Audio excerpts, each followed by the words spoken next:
உலகம் முழுக்க காசா பிரச்சனை, உக்ரைன் பிரச்சனை, சிரியா பிரச்சனை, எகிப்து பிரச்சனைன்னு வெடிகுண்டு சத்தம் காதை பிளக்க நம்ம இந்தியாவில் இன்சூரன்ஸ் மசோதா, யூபிஎஸ்சி எக்ஸாம், இலங்கை வெப்சைட்னு போராட்டம் கொடிகட்டி பறக்க, ஊரு செய்தி உலக செய்தியெல்லாம் கலகலப்பா கண்டுகளிக்க அவியல் பொரியல் துவையலோட நம்ம பேப்பர் தோசை வந்திருக்கு பாருங்க. தந்தனக்க தந்தனக்க தந்தனக்க தந்தனக்க. குடிமை பணி தேர்வுகளில் ஆங்கில மொழி திறன் கணக்கில் இல்லை. மத்திய அரசு அறிவிப்பு. மாணவர்கள் கொந்தளிப்பு. மனிதவள மேம்பாட்டு அமைச்சர் ஸ்மிருதி இரானி வீட்டை முற்றுகையிட்டு மாணவர்கள் போராட்டம். மாநில மொழிகளை கவனத்தில் கொள்ளுமாறு அதிமுக, திமுக உள்ளிட்ட மாநில கட்சிகள் கோரிக்கை. மாநிலங்களவையில் கோரிக்கை. வருத்தம் வருத்தம் ராஜபக்சே வருத்தம்.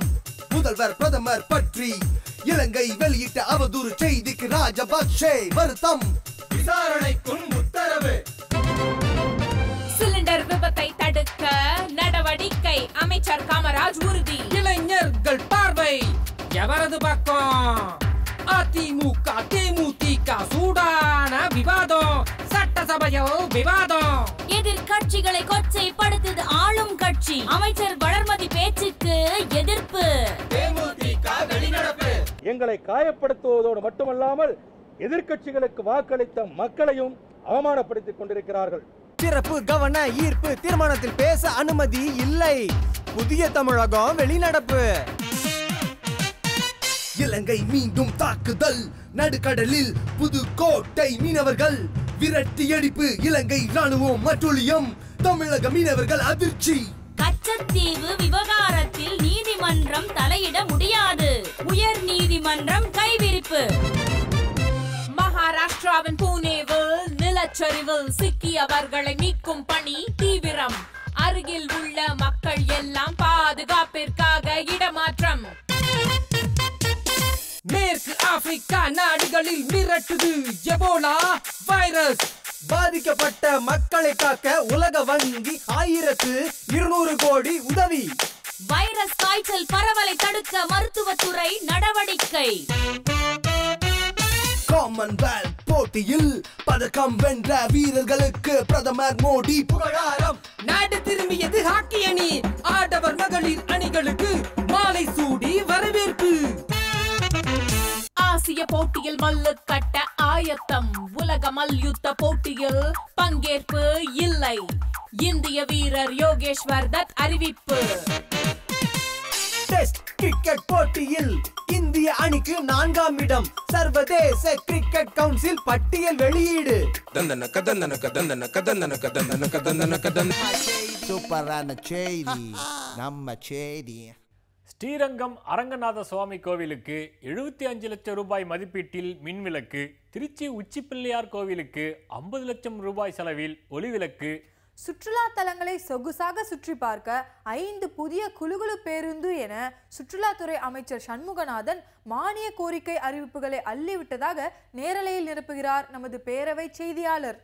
எப்படியாவது காப்பீட்டு சட்ட திருத்த மசோதாவை நிறைவேற்றியே தீர வேண்டும் என மத்திய அரசு அனைத்து கட்சி கூட்டத்தை ஏற்பாடு செய்துள்ளதாக உற்று நோக்குகிறார் நமது பன்னாட்டு முதலீட்டு செய்தியாளர்.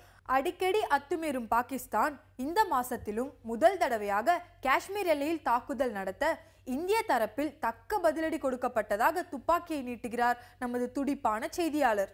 செப்டம்பர் மாதம் அமெரிக்கா செல்லும் இந்திய பிரதமர் மோடி அந்நாட்டு நாடாளுமன்ற கூட்டத்தில் உரையாற்ற வாய்ப்பில்லை என்று தேர்தல் கால காலண்டரை பார்க்கிறார் நமது முன் யோசனை செய்தியாளர். திறனறி தேர்வு பிரச்சனையை ஹிந்தி பேசும் மாணவர்களின் கோணத்தில் பார்ப்பது மிகவும் ஆபத்தானது என மாம்பழ கட்சி நிறுவனர் மருத்துவர் ராமதாஸ் எச்சரிக்கை விடுத்துள்ளதாக அமைச்சர் நாற்காலியை எட்டி பார்க்கிறார் நமது கூட்டுக்கட்சி செய்தியாளர். டெல்லியில் சட்டமன்றத்தை கலத்திவிட்டு தேர்தல் நடத்துவதில் என்ன சிக்கல் என்று ஆட்சியை இழந்த கெஜ்ரிவால் வழக்கு தொடுக்க மத்திய அரசாங்கம் என்ன பதில் சொல்ல போறீங்க என்று உச்சநீதிமன்றம் விளக்கம் கேட்டுள்ளதாக போஸ்டர் ஒட்ட தயாராகிறார் நமது தேர்தல் திருவிழா செய்தியாளர். காசா தாக்குதலை தடுக்க இஸ்ரேலுடனான பொருளாதார வர்த்தக உறவுகளை மறுபரிசீலனை செய்ய வேண்டும் என இந்திய அரசுக்கு பம்பர கட்சி தலைவர் வைகோ கோரிக்கை வைத்துள்ளதாக வெள்ளை கொடியேந்தி நடையா நடக்கிறார் நமது அமைதி பூங்கா செய்தியாளர். காசா மீதான இஸ்ரேலின் தாக்குதலும் ஹமாஸ் இயக்கத்தின் எதிர்த்தாக்குதலும் 72 மணி நேரத்திற்கு நிறுத்தி வைக்கப்பட்டுள்ளதாகவும், எகிப்து நாட்டின் கோரிக்கைப்படி அமைதி பேச்சு துவங்கும் எனவும் வெடிசத்தத்தின் நடுவில் தகவல் சொல்கிறார் நமது அமைதி விரும்பும் செய்தியாளர். போர்மேகம் சூழ்ந்த லிபியாவில் சிக்கியிருந்த கேரள செவிலியர்கள் 44 பேரும் பத்திரமாக தாயகம் திரும்பியதாக உற்சாகமாக வரவேற்கிறார் நமது கொச்சி விமான நிலைய செய்தியாளர். இந்திய வீரர் ஜடேஜாவை கெட்ட வார்த்தை பேசி சத்தம் போட்டு தள்ளிவிட்ட இங்கிலாந்து வீரர் ஆண்டர்சனோடு சமாதான பேச்சுக்கே இடமில்லை என்று கேப்டன் தோனி யாக்கர் போட்டுள்ளதாக தடுத்தாடுகிறார் நமது விளையாட்டு செய்தியாளர் என்று கூறிக்கொண்டு நாங்களும் அடுத்த செய்திக்கு தாவுகிறோம். வேட்டன்னு விளையாட்டுத்தனமா வேட்டைக்கு போன இடத்துல விளையாடி தங்கமும் வெள்ளியும் வெங்கலமுமா வாங்கி குவிச்சிட்டாங்க நம்ம சொக்க தங்கங்கள். அவங்களையெல்லாம் பாராட்டி சீராட்டி தாளாட்டிக்கிட்டு இருக்கும்போதே அடுத்ததா ஆசியா போட்டிக்கான மைதானம் வாங்க ராசா வாங்கன்னு வரவேற்பு கொடுக்குது. இந்த நேரத்துல காமன்வெல்த்ல என்ன நடந்துச்சுன்னு கொஞ்சம் நினைச்சு பார்ப்போம் வாங்க.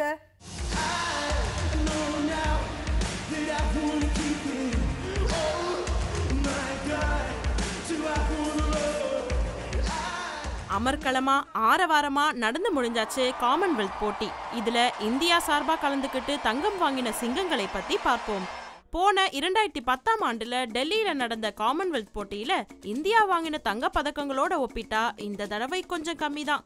2010ல மொத்தம் 38 தங்க பதக்கங்களை அள்ளினோம். ஆனா இப்போ வாங்கின தங்க பதக்கம் 15 தான். ஆனாலும் இதுலயும் சில சாதனைகள் இருக்கத்தான் செய்யுது. தடகள பிரிவுல வட்டு எறிதல்ல விகாஸ் கவுடா இந்தியாவுக்கு தங்கப்பதக்கம் வாங்கி கொடுத்திருக்காரு. காமன்வெல்த் போட்டியில தடகளத்துல இந்தியா தங்கம் வென்று 52 வருஷமாச்சு.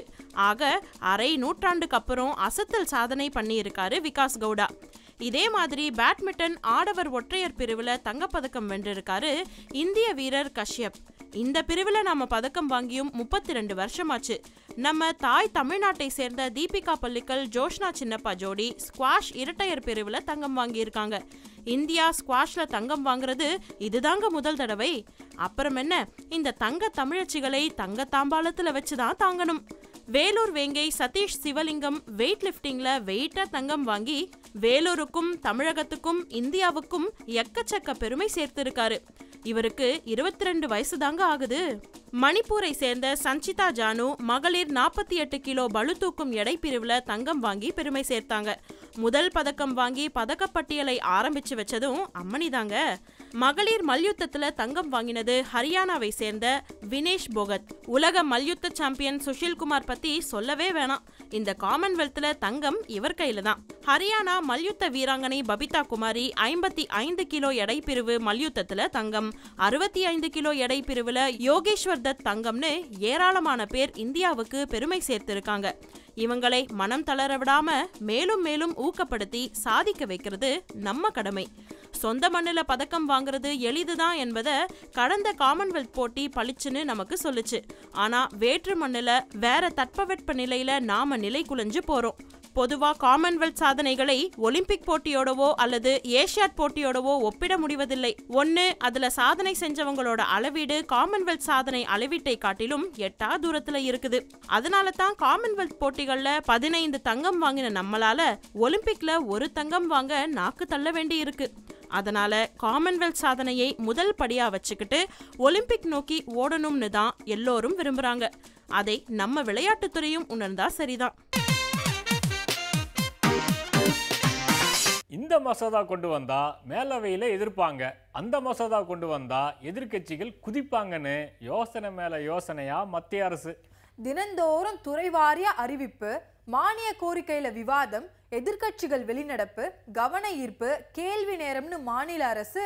இப்படி இருக்கிற வேலையில மத்திய அரச மாநில அரசும் மாநில அரச மத்திய அரசும் குத்தங்குறை சொல்லாம இருந்தா கூட நம்ம அரசியல்வாதிங்க அவங்க கடமைக்கு சில கருத்துக்களை அள்ளி விடும்போது நாமளும் கேட்டுதானே ஆகணும். வாங்க பாப்போம்.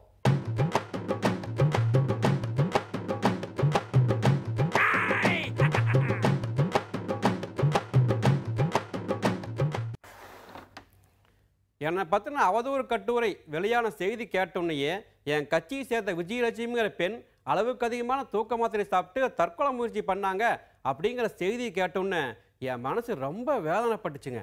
அவங்களுக்காக ஒரு கடிதம் எழுதினேன். என்னன்னு கேட்டிங்கன்னா, அரிது அரிது மானிடராய் பிறத்தல் அரிது அப்படின்னு ஔவையார் சொல்லியிருக்காங்க. உலக பரிணாம வளர்ச்சியிலேயே மனித குலந்தாங்க ஒப்பற்றது, ரொம்ப புனிதமானது.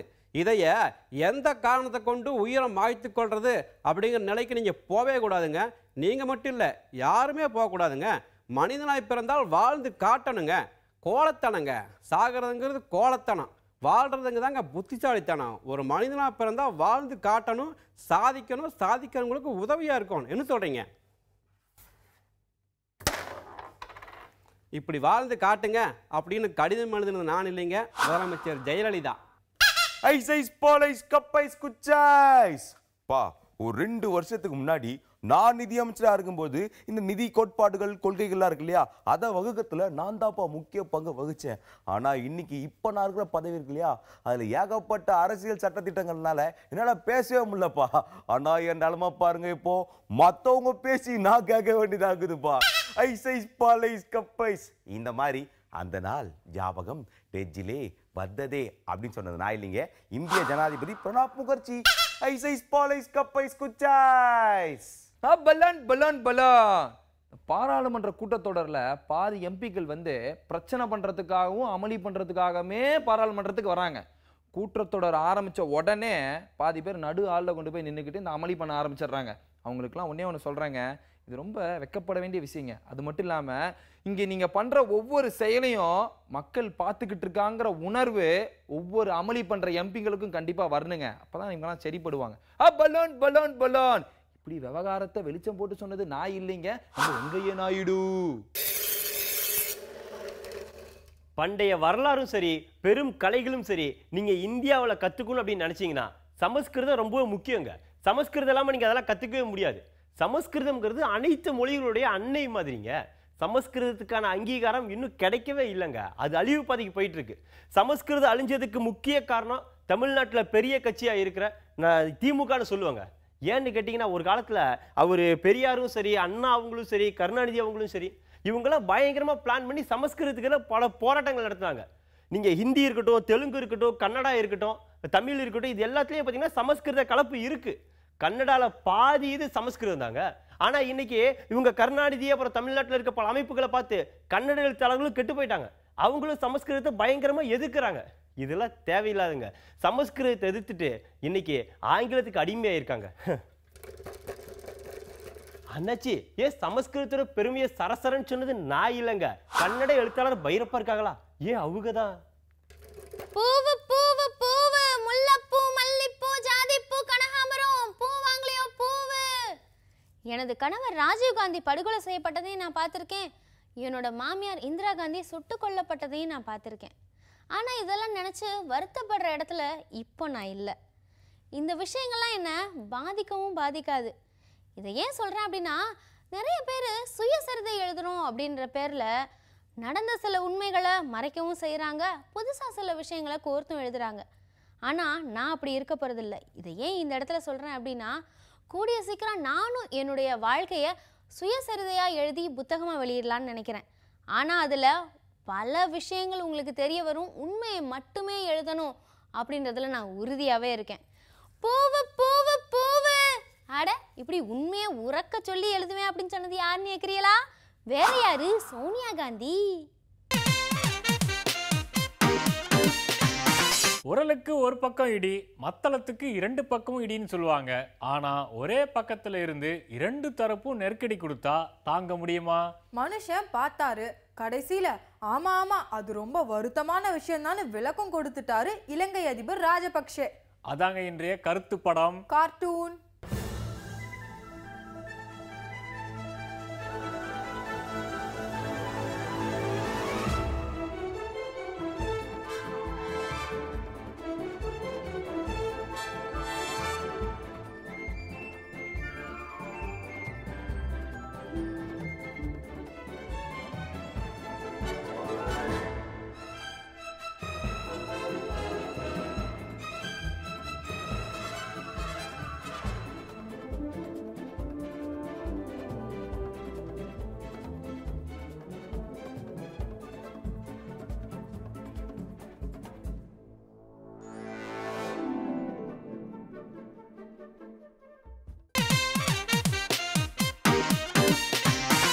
வணக்கம் பண்ண. வணக்கம் பரமசிவா. ஆடிப்பெருக்குலாம் எப்படி முடிஞ்சதுங்க? அபாரமா இருந்துச்சுப்பா.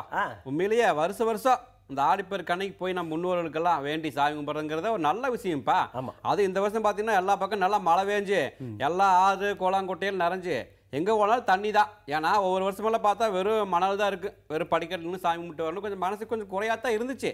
ஆனால் இந்த வருஷம் ரொம்ப திருப்தி, எல்லா பக்கம் தண்ணி வரங்காட்டி பணம் பூர்வமாக சாமி கும்பிட்டு வந்துட்டோம். அருமையாக கொண்டாடிருக்கீங்க. ஏன்னா ஆடிப்பெருக்கு அப்படிங்கிறது அந்த மாதம் வந்து தண்ணி பெருக்கெடுத்து ஓடு அப்படிங்கிறதான ஆடிப்பெருக்குன்னு வச்சாங்க. உண்மைதான். அதுக்கு தகுந்த மாதிரி இந்த வருஷம் நல்லா பெருக்கெடுத்து ஓடிச்சு. ஆமா நான் கேட்க மறந்துட்டேன், உனக்கு தலையாடியாச்சு இந்த வருஷம். அருமையாக கொண்டாடுங்க பண்ண. அது தலை ஆடிக்கு விருந்துக்கு எங்க போவாங்க? எங்க அவங்க மாமியார் வீட்டுக்கு போவோம். ஆனா நானு எங்க மாமியார் வீட்டுக்கு போனது மட்டும் இல்லாம எங்க அண்ணனோட மாமியார் வீட்டுக்கு சேர்த்து போயிட்டு வந்த விருந்துக்கு. உனக்கு அது நல்லா இருந்துச்சா? அருமையா போச்சுங்க பண்ண. உண்மைதான்பா. உண்மையில என்ன தண்ணி அப்படிங்கிறத ரொம்ப அத்தியாவசியமாகி போச்சு. எல்லாம் மழை வரணும் எவ்வளோ சிரமம். அது நம்ம பார்த்தீங்கன்னா பக்கத்தில் கர்நாடகா, ஆந்திரா, கேரளான்னு நம்மளுக்கு தான் பெரிய தொந்தரவாக போச்சு. நம்மளுக்கு எப்படி அமைஞ்சதுன்னு தெரியலையே. அதை எப்போ பார்த்தாலும் தண்ணி இல்லைன்னு அவங்க கிட்ட தான் கேட்டுட்டு இருக்கோம். எனக்கு என்ன ஆசைனா இந்த வடிவேல் படத்தில் பண்ணுற மாதிரி நம்ம மாநிலம் மட்டும் தனியாக எடுத்துகிட்டு போய் அவங்களுக்கு மேலே வச்சுட்டு அவங்களாம் நம்மகிட்ட கஞ்சற மாதிரி இருந்தால் அவ்வளோ நல்லா இருக்கு. கம்பரிங் பண்ண காமெடி பண்ணாதீங்க நீங்க. அதாவது என்னன்னு பாத்தீங்கன்னா பூலோக அமைப்பே அப்படித்தான் இருக்கு. சரியா? ஆறு ஓடி வர்றது நம்ம கடைசியா வந்து முடியுதால அவங்க கிட்ட இருந்து தண்ணி வாங்கி ஆகும், வேற வழி இல்ல அந்த நிலைமையில இருக்கும். அதுலயே கடவுள் ஒரு ட்ரிக் வச்சிருக்காரு. எப்படி? இப்ப சில நேரம் என்னங்கிறாங்க, தண்ணி இருக்குது எங்களுக்கே பத்தலங்க. ஆமா, தமிழ்நாடு மக்களுக்கு விவசாயிகளுக்கு தண்ணி வேணும் தான், நாங்க இல்லைன்னு சொல்லல. ஆனா இருக்குது எங்களுக்கே பத்தல, அப்புறம் எங்க விடுறதுங்கிறாங்க. ஆனா அதே இது இந்த தண்ணி நிறையும் போது நம்ம எல்லாம் நினைச்சு ஏப்பா டேம் திறந்து விடாத, டேம் அப்படியே வைன்னு சொன்னா என்ன பண்ணுவாங்க? அதான் கேக்குறேன். இப்ப பெருக்கெடுத்து வருது தண்ணி, இது வேண்டாம் நிறுத்துனா எவ்வளவு கஷ்டமா இருக்கு அவங்களுக்கு. திறந்து விடுங்க போய் திறந்து விட மாட்டேங்கிறாங்க. அப்ப நம்ம நிறுத்துன்னு சொன்னா முடியுமா? அதாப்பா ரஜினிகாந்த் சொன்ன மாதிரி ஆண்டவனே நம்ம பக்கம் இருக்கிறான். அதனாலதான் இயற்கை சில சமயம் நம்மளுக்கு உதவி பண்ணுது. உண்மைதான். உண்மையிலே பெரிய விஷயம் தான். எனக்கு என்னன்னா ஒரு கீழே நம்மளுக்குன்னு ஒரு சின்ன மாநிலம் இருந்து அவங்களுக்கு நம்ம தண்ணி கொடுக்கும்போது அவங்க கேட்கும்போது கொஞ்சம் பிகு பண்ணி தரேன் அப்படின்னு சொன்னா நல்லா இருக்குமேனு வார்த்தை. நம்ம கீழே ஒரு மாநிலம் கேக்குறீங்க பண்ண, மாநிலம் வேணாங்க பண்ண, ஆல்ரெடி ஒரு நாடே இருக்கு நம்ம கீழே. ஆனா அதனால எவ்வளவு பிரச்சனைகள், எவ்வளவு அதை எப்ப ஞாபகப்படுத்துறேன். ஆனா உண்மையிலேயே தண்ணி பத்தி இருக்கிற மக்களுக்கு ஒண்ணுமே தெரிய மாட்டேங்குதுப்பா. என் பேரனை கூப்பிட்டு அன்னைக்கு கேக்குறேன், தம்பி நம்மளுக்கு தண்ணி எப்படி வருது சொல்லு பார்க்கலாம் அப்படிங்கிற. அவன் சொல்றான், தாத்தா ஒரு போன் பண்ணா அண்ணாச்சி கடையில இருந்து கொண்டு வந்து போடுறாங்க கேனு, இதுன்னா பெரிய கேள்வி மாதிரி கேட்கறாங்கிறான். ஒரு சுவிட்சை போட்டா மேல தொட்டி தண்ணி போகுது, அப்புறம் என்ன தண்ணிக்கு போய் கஷ்டங்கிற நீயே, சும்மா எப்பதான் தண்ணிங்கிற அப்படிங்கிறான். அந்த மாதிரி ஆகி போச்சு பண்ணி குலகா. இது பரவாயில்ல. எங்க அக்கா பையனை கூப்பிட்டு கேட்டேன், சரிங்களா, அக்பர் வந்து குளங்களை வெட்டினார், மரங்களை நட்டார். பரமசிவா அது அக்பர் இல்லப்பா, அசோகர். அசோகரா? ஆமா. அப்ப அக்பர் வந்து குளம் வெட்டலங்கிறீங்களா இல்ல மரம் நடலங்கிறீங்களா? அவரு நட்டி இருப்பாரு. ஐயோ அதை பத்தி எனக்கு தெரியாது. அசோகர் தான் நான் படிச்சேன். சரி விடுங்க, யாரோ ஒண்ணு.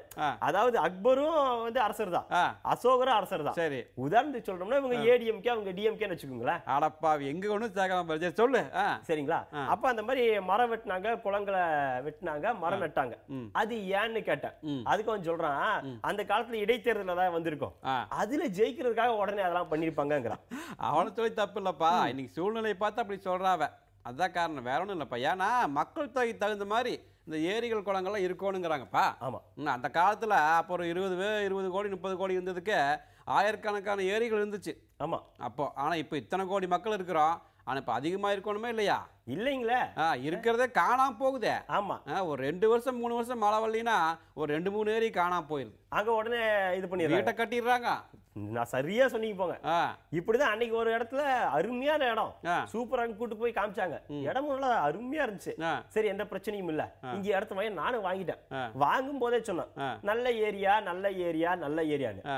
ஒரு 2 மாசம் கழிச்சு போன மழை வந்தது பாருங்க. அப்ப போய் பாக்குறேன் அந்த இடம் ஃபுல்லா தண்ணிங்க, அவ்வளவு தண்ணி நிக்குது. அவன் கரெக்டா தான் சொல்லிக்கிறான். வாங்கும்போது சொன்னாலும் இல்லையா நல்ல ஏரியா நல்ல ஏரியான்னு, அது ஏரியா இல்ல ஏரி.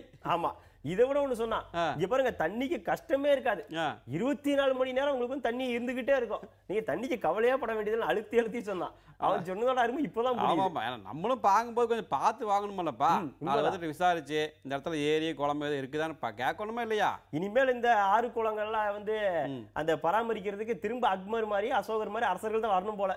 அவங்கெல்லாம் வர முடியுமா? இப்ப ஒவ்வொன்றுக்கும் நம்ம அதே பார்த்துட்டு முடியுமா? இல்ல ஒவ்வொன்றுக்கும் அரசாங்கத்தான் கேட்க முடியுமா? நம்ம ஊர்லுக்கு நம்ம தான் பார்த்து நம்ம ஊர்ல பக்கத்துல குளத்துல இருக்கிற குளம் குட்டையை போய் கொஞ்சம் சுத்தம் பண்ணி வச்சு நம்ம தான் சரி பண்ணிக்கணும். உண்மைதான். நம்ம எல்லாத்துக்கும் அந்த பொறுப்பு இருக்குதா இல்லையா? நிறைய பேர் சொல்றாங்க பண்ண இந்த ஆகாயத்த மரம்லாம் பாத்தீங்கன்னா எந்த பயனும் கிடையாதுங்களா. ஆமா, அதனால தண்ணி வந்து மாசுபடுது, ரொம்ப இதா இருக்கு, தண்ணி வேஸ்டா இருந்தா சொல்றாங்க. ஆமா, சீக்கிரமா தண்ணி வத்த வச்சிருமாமாப்பா. ஓஹோ, அதை அழிக்கிறது ரொம்ப சிரமங்கிறாங்க. ஓஹோ, ஆனா என்ன ஆரம்பத்திலேயே அழிச்சிட்டா சுலபமா அழிச்சு போடலாம். ஆனா அது பரவிருச்சுன்னா ரொம்ப சிரமப்பா அதை அழிக்கிறது. இதனால என்னன்னா தண்ணி அந்த குளத்துக்கு போய் சேராது, சேர்ந்தாலும் அது தொடர்ந்து இருக்காது. ஏன்னா ஒரு குளம்னு இருந்தா அது மழை வந்ததுனாலும் 1 வருஷம் 2 வருஷத்துக்கு அந்த குளத்துல தண்ணி நிக்கணும். அப்படித்தான் அந்த காலத்துல குளம் இருந்துச்சு. ஆனா இப்பதான் இருக்கிற குளத்துல நம்ம போற மண்ணை எடுத்து ஒரு அளவுக்கு மேல மண்ணை எடுத்தாச்சுன்னா அங்க வர தண்ணி உடனே வத்தி போகுமாமாப்பா. ஓ அப்படிங்க. ஆமா, ஒரு குறிப்பிட்ட அளவுக்கு தான் மண் எடுக்கணும். அந்த காலத்துல அப்படித்தான் மண் எடுப்பாங்க. வீடு கட்டுறதுக்கு போனாங்கன்னா கொஞ்சம் மண் எடுத்துட்டு வந்துருவாங்க. அதுக்கப்புறம் அடுத்த மழைக்கு அங்க மண் சேர்ந்ததுக்கு அப்புறம் தான் எடுப்பாங்க. ஆனா இப்ப என்னன்னா ஒரே அடியா அந்த பொக்லைன் மிஷினை விட்டு எவ்வளவு தூரம் தோண்ட முடியுமோ அவ்வளவு தூரம் தோண்டி எடுத்து அதை பூரா அகலப்படுத்தி அதில் வர வந்து தண்ணி நிற்காதாமா, உடனே ஆவியாயிரு பூமிக்குள்ளே போயிரு. அதனால தான் குளங்கள்லாம் வறண்டு கிடக்குது அப்படிங்கிறாங்க. ஓஹோ, நான் என்ன சொல்கிறேன்னா மழைங்கிறது ஏதோ இது மாதிரி ஆச்சரியம் வருது. அது வரும்போது நம்ம கொஞ்சம் பாகாத்தி வச்சுட்டோம்னா நல்லபடியாக மக்களுக்கு நல்லா இருக்கு. ஆசிய விளையாட்டு ஒலிம்பிக் போட்டிக்கு அடுத்த கட்டத்துக்கு தயாராகும் விளையாட்டு பிள்ளைங்க வாரம் வரும் புது புது படங்களோட அரங்கம் நிறைஞ்ச காட்சிகளை அள்ளித்தரும் சினிமா உலகம். கொட்டி கிடக்கும் அத்தனை விஷயங்களையும் எடுத்து தொடுத்து புட்டு வைக்க நம்ம பேப்பர் தோசை நாளைக்கும் வரும். காலங்காத்தால கலகலப்பா பார்த்து ரசிக்க பொறுத்திருங்க. நம்ம புது யுகத்துல காத்திருங்க. சூப்பரான செய்தி நம்ம செய்தி.